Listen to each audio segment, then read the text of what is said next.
Baik, perkenalkan saya April Dewi Utapea dari kelas RC dengan NIM 123450040.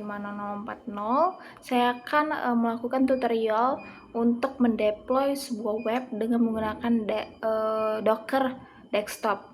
Nah, sebelum itu apa itu kontainer? Kita kenalan dulu dengan kontainer. Nah, jadi kontainer itu adalah unit yang ringan dan juga mandiri untuk menjalankan aplikasi. Jadi artinya kontainer ini akan memungkinkan kita untuk mengemas aplikasi beserta semua komponen pendukungnya sehingga dapat dijalankan di mana saja dengan cara yang konsisten. Kemudian apa isi dari sebuah kontainer? Yang pertama adalah kode aplikasi. Jadi logika utama dari aplikasi yang akan dijalankan itu adalah kode aplikasi. Kemudian juga ada dependensi seperti library, tools, dan juga runtime yang diperlukan agar aplikasi bisa berjalan. Kemudian ada konfigurasi, yaitu pengaturan lingkungan atau variabel yang dibutuhkan oleh aplikasi. Untuk keunggulan kontainer itu sendiri, kontainer ini konsisten di berbagai lingkungan seperti development, testing, dan juga production. Jadi artinya aplikasi akan berjalan sama baiknya di laptop developer maupun di server produksi. Apa itu perbedaan dengan virtual machine atau VM? Itu adalah kalau kontainer berbagi kernel OS sehingga lebih ringan dan cepat. Sedangkan untuk FM itu sendiri memerlukan sistem operasi tersendiri untuk setiap instance sehingga lebih berat dan memakan sumber daya lebih besar. Kemudian untuk Docker, nah ini adalah yang akan kita pakai, Docker Desktop, di mana Docker ini adalah platform open source untuk membuat, mengemas, mengirim, dan juga menjalankan aplikasi dalam kontainer. Nah, kontainer memungkinkan aplikasi dan semua dependensinya dibungkus jadi satu paket yang bisa dijalankan di mana saja.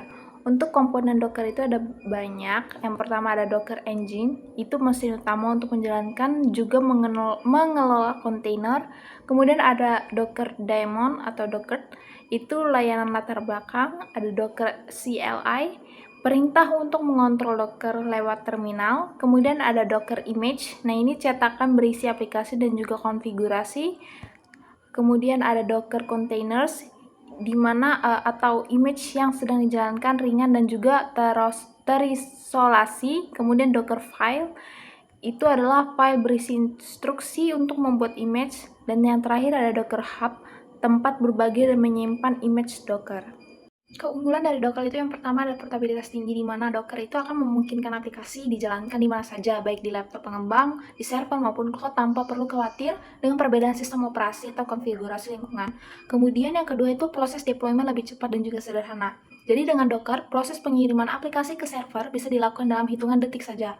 Kita hanya perlu membangun image sekali, lalu bisa digunakan berkali-kali di berbagai lingkungan tanpa konfigurasi ulang. Kemudian yang ketiga ada konsistensi antar lingkungan, di mana banyak masalah muncul karena aplikasi berjalan baik di laptop pengembang tapi error di server produksi. Docker menghilangkan masalah ini karena kontainer menjamin lingkungan yang sama dari development hingga production. Kemudian Docker ini lebih ringan dan juga efisien dibanding virtual machine.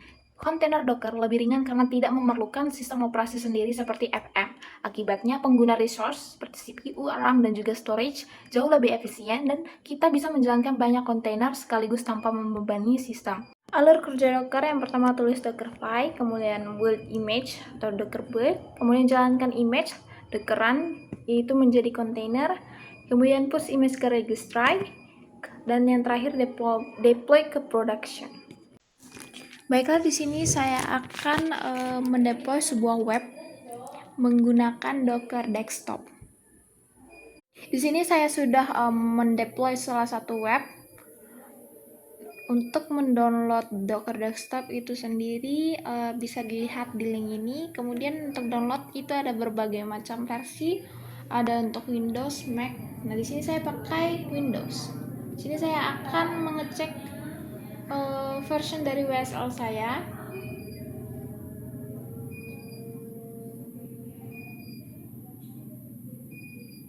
Kemudian kita run. Nah, di sini ada WSL version saya. Kemudian WSL update.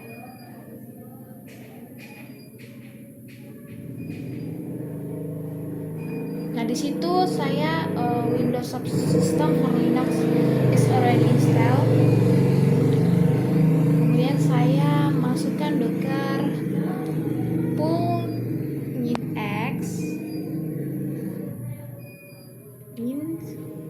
stable alpine. kita membutuhkan full image dengan text table Alpine itu karena ukurannya lebih kecil. Kemudian kita masuk ke Docker image. Di sini dilihat, cek apakah kontainer sudah berjalan. Kalau sudah ada, berarti ada output dari ini.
Nah, dari yang telah saya lakukan di situ, saya dapat menyimpulkan bahwa dengan menggunakan text table Alpine itu dapat kita gunakan karena ukurannya lebih kecil.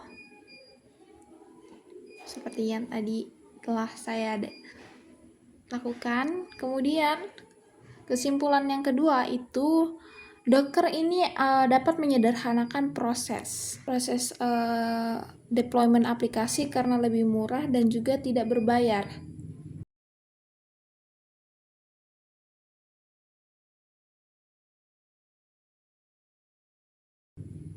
Kemudian memungkinkan lingkungan yang konsisten di berbagai platform sehingga sangat cocok untuk pengembangan modern.